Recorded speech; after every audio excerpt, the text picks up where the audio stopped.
Go check out other people who have made Indian D&D monsters. Check out Manmita's Prani Codex.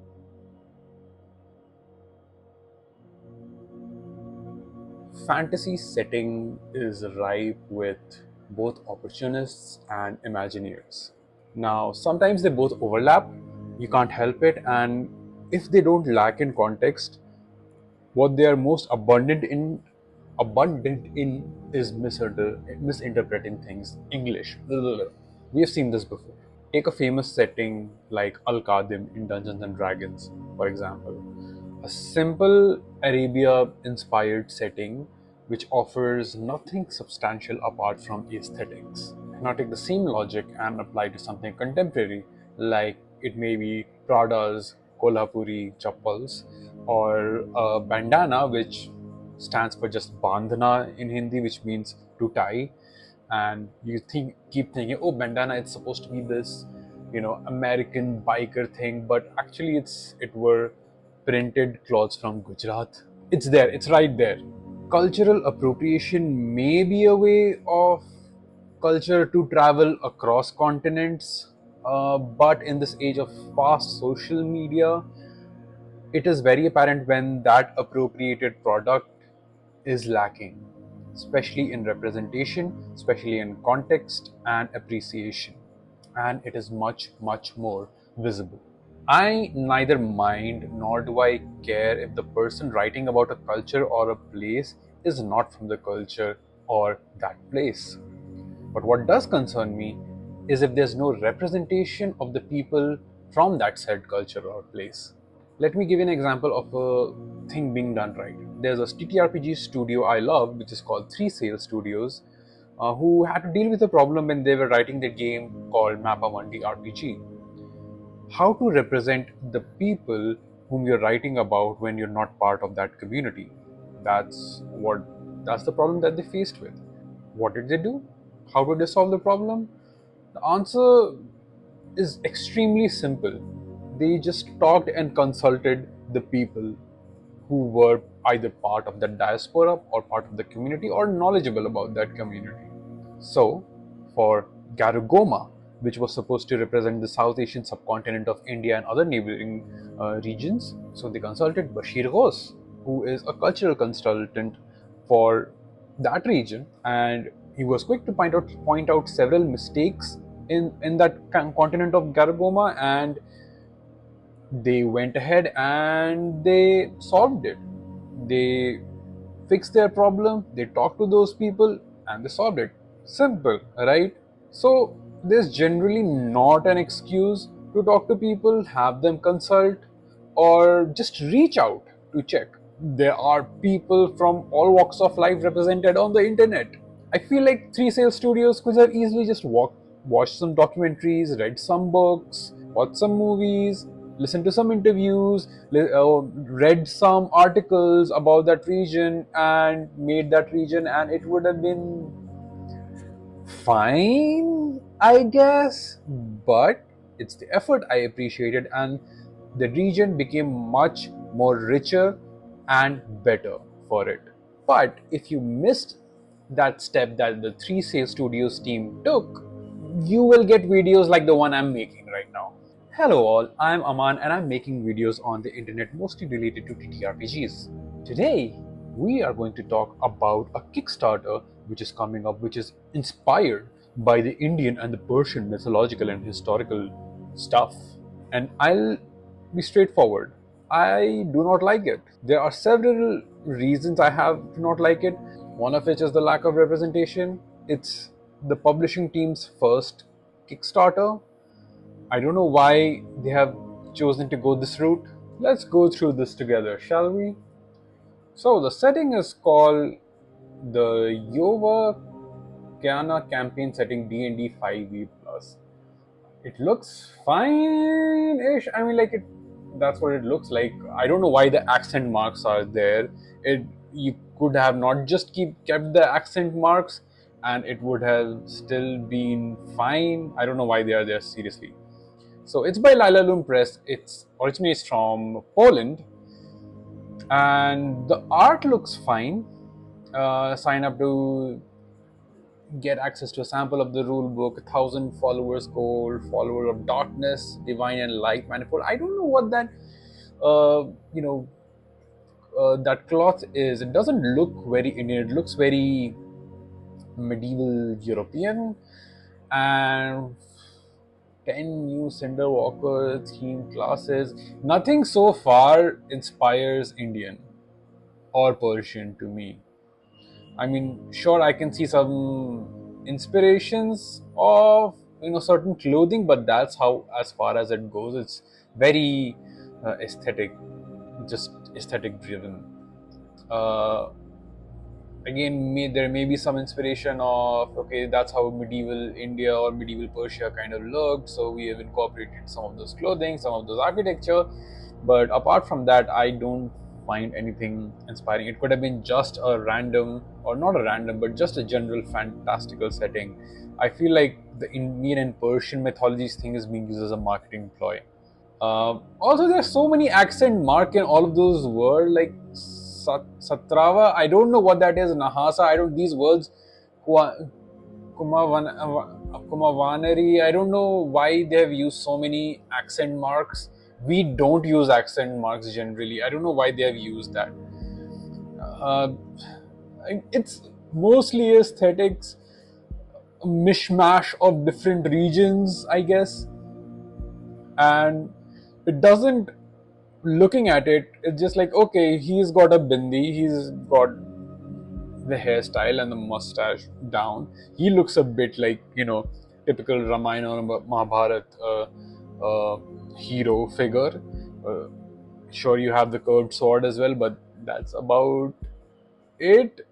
I don't know if I'm not getting anything from it. That kind of like a Middle Eastern, Persian, Arab wear over there. I don't, the Darnada Voja. It's just a mishmash, right? I I don't know what to think of it. There's a map. You do need a map. Very detailed, quite a nice map. It feels like infinity plus story hooks for your table. How will you provide infinity hooks unless you're regurgitating AI stuff? I'm not saying that they've used it. That's not what I'm saying. We Are the Art by Brandon Sanderson. Of course, you need Brandon Sanderson's quote to inspire people. No AI materials, human made art always. Yay! That makes it all better! Isn't that just like the baseline for stuff? But glad you're doing no AI materials anyway. That was a sari that character was wearing. I don't know how further it goes from there. I feel like I see. Okay, I think that was it was inspired by the Nataraja figure, the dancing shit. This character doesn't look very Indian. I'll be honest, or Persian. They could be Romani inspired. Who knows? But that's about it. I feel like the Indian and Persian mythology is being used as a marketing ploy. People are excited about it, but who are the people behind it? Okay, we have Ruben, who comes from Spain, who is a fantastic artist, no doubt that all the artists over there that are part of this team are fantastic artists. But what would a fantasy setting influenced by Persian Indian mythologies text look like? Gee, what would it look like? As if we have never had those before. The vibrant, colorful aesthetic of India and Persian ornamentation. Is that all you took from it? The tropes of typical modern dungeon crawler RPGs, while still preserving the ancient mythological resonance of pulp fiction and sword and sorcery. Ancient mythological resonance of pulp fiction. That's a word salad. Deep well of historical materials we have from the regions. Okay, hours of research. Oh my god, guys, they put hours of research in it. I can't believe. Instead of minutes, they put hours of research. What we consciously wanted to avoid was relying on reductive cliches and common misconceptions that and we think about antiquity of these regions. Okay, but whimsical aesthetic akin to modernist poetry of Robert E. Howard, Clark Ashton Smith, Morrowind. Why didn't you read some Indian poetry? Why not read some Persian poetry? To get inspired by. uh, I mean, sure. So this threw me off a bit because I saw the word Matsya Das and I was like, okay, Matsya is I've never heard a name like that. It just means fish. Matsya Das is a Brazilian illustrator. I was like, that sounds like an Indian name. But why is this saying just is a Brazilian illustrator? And I read that aesthetically, I must admit that the project felt very natural to me. I've been interested in this culture for years, but why is your name Matsya Das? And I find out that basically changed his name, ISKCON Temple. If you don't know about ISKCON Temple, I'll talk about it a little bit further down the line. World of myths, traditions, and visual motifs to explore. And that sense of curiosity and wonder made the creative work. I feel like it's all a bit it's a bit of colonialism. I know it's like a heavy word, but it's a bit of colonialism at play, of curiosity. Ooh, what are these people like? Instead of asking them and having them explain what are they like. Ask me what the Muslim Indian culture is like, because we've been here a while. We've been here for hundreds and hundreds of years. My main objective is realism into fantasy. Okay, I've seen this before in stuff like Arrows of Indra, which is a fantastically racist campaign setting. Around 1 million people live crowded streets of the capital. Our main inspiration was the great Indian metropolises, especially Delhi. But what Delhi? Today's Delhi or Delhi from the medieval times? Because those are completely different cities, my guy. Again, as artists, they're all fantastic. I have nothing to say about the work they're putting out, because I've seen their portfolios and they are amazing. They're amazing artists. But I'm seeing nothing of the writing. I feel like this is a very surface level exploration of the Indian subcontinent and even the Persian subcontinent. It feels like, okay, how do we combine Indian mythology with Dungeons and Dragons classes? Lila Loom Press, Leela Loom Press, I don't know, was created to fulfill a dream.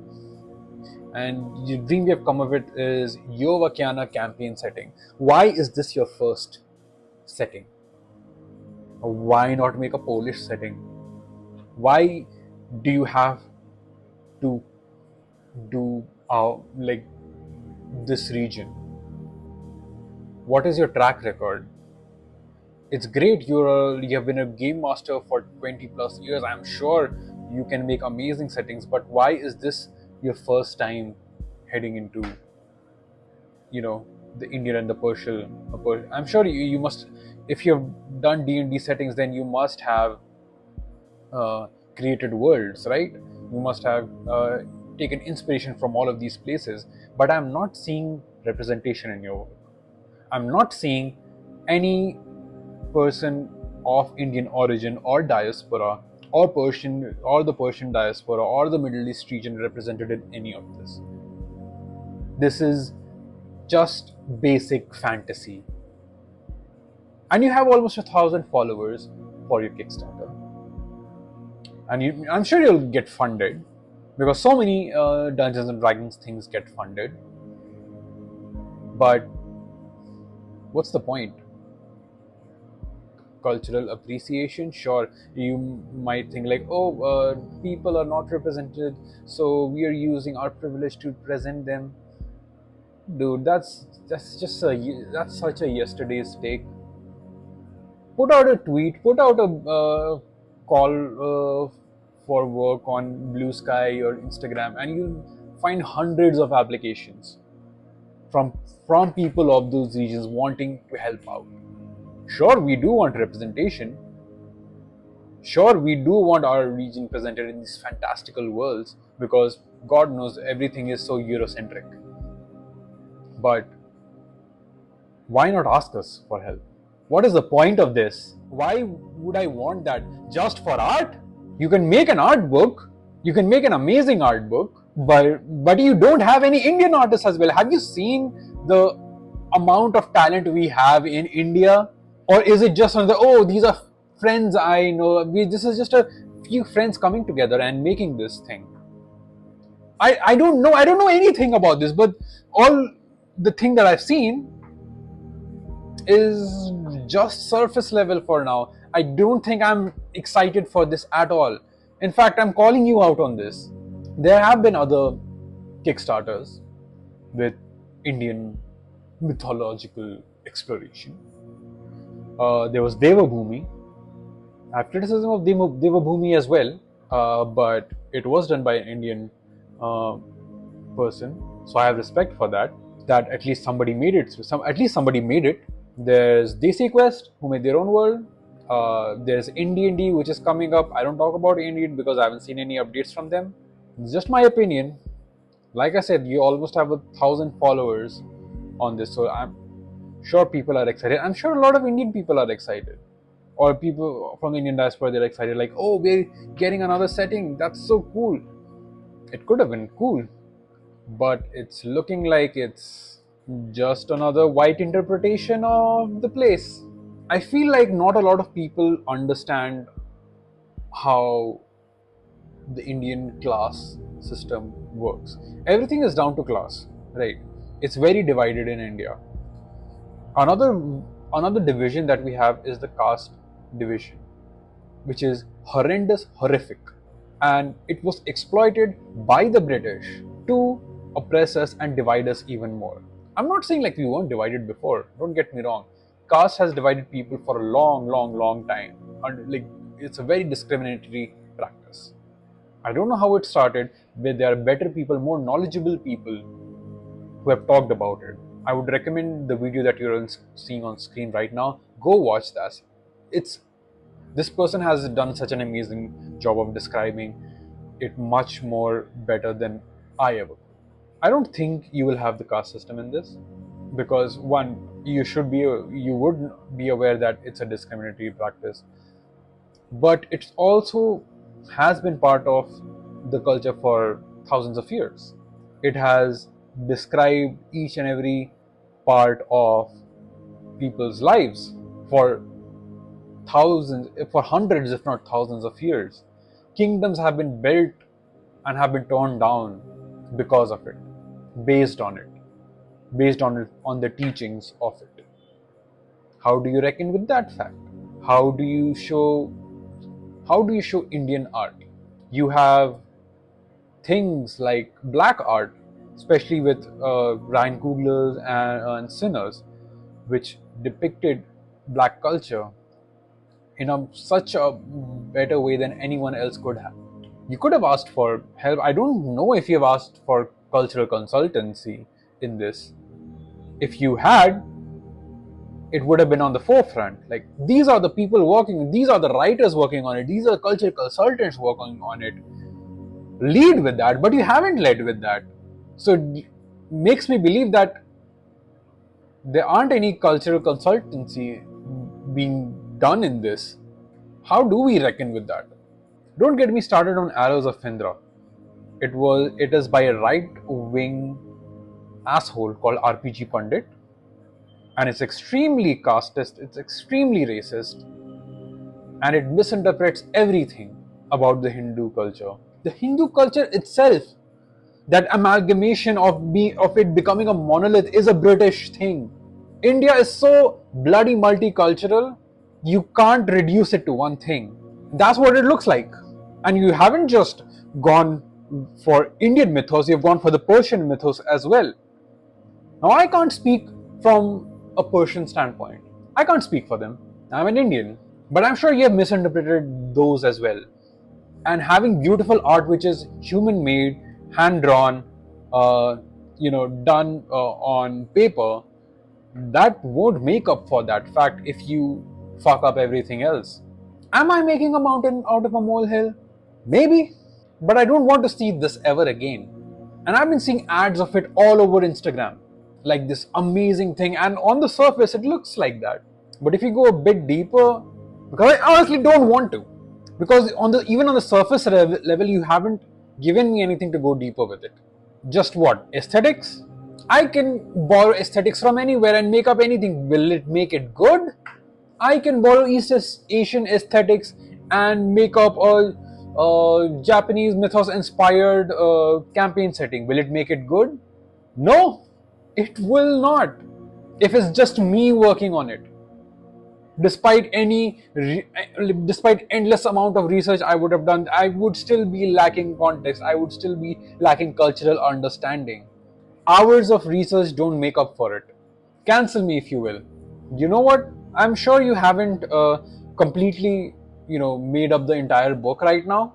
But hire Indians, hire Persians, hire people from that diaspora, hire people from that region itself. Reach out to them. Hire artists from from those regions. Put them at the forefront. It's their story that you're trying to tell. I don't know if you have checked your own biases, because you're coming from a East European perspective, right? So have you checked your biases? Like, if you have any biases, I'm sure you can find Indians anywhere. You can find people from the Persian diaspora anywhere, especially in Europe. I don't see anything. Also, stop using accent marks. Stop using accent marks if it doesn't make sense. I'm sure it makes sense for you. It does not, as an Indian, it does not make sense for me. It works just as well without any accent marks. Even in India, when we are writing in Roman English script, we don't use accent marks for Hindi words because it does not make sense. Shape the myths of an age to come. Really? This has gone from me trying to reconcile the fact that white people are making this setting to me just being old man yelling at the clouds. I wish I could make a better video, guys, but I don't know. Maybe some YouTuber will come and critique my video like, hey, Aman, you stupid idiot. Sure, I am. I also know that this is bullshit. To me, it's bullshit, right? Aman, it's just the preview page. You don't know what's going on at the deeper level. If there would have been more things at the deeper level, it would have shown on the preview page. I'll be honest, it would have shown on the preview page. Oh, it's going to be such an amazing Kickstarter. I can't wait for it. You know what? Go check out other people who have made Indian D&D monsters. Check out Manmita. I've interviewed her before. I'll link it down in the description below. Go check her out.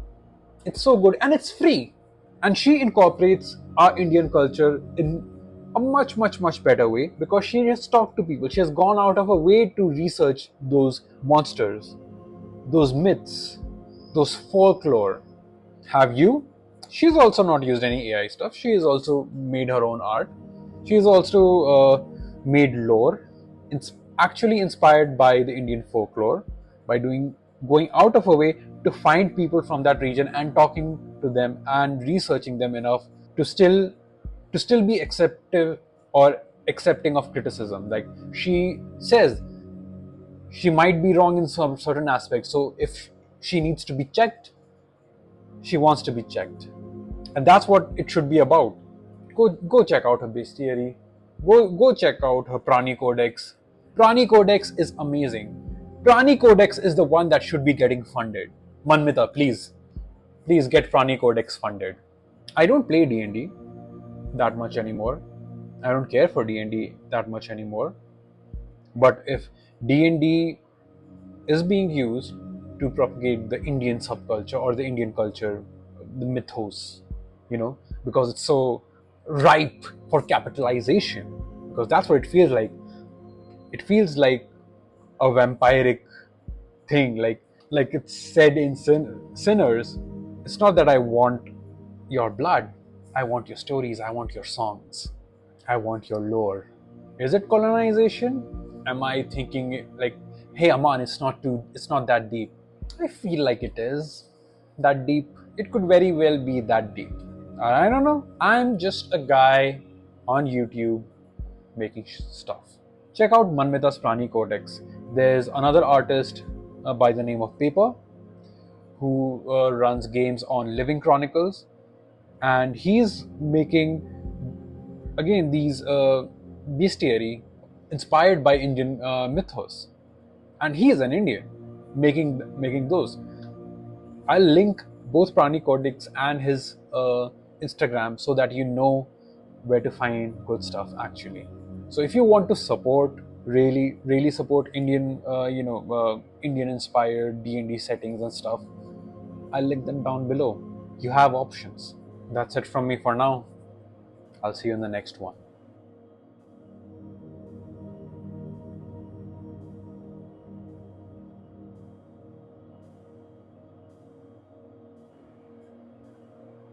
I feel like this is gonna be me being like one shot questers and yelling at min maxed.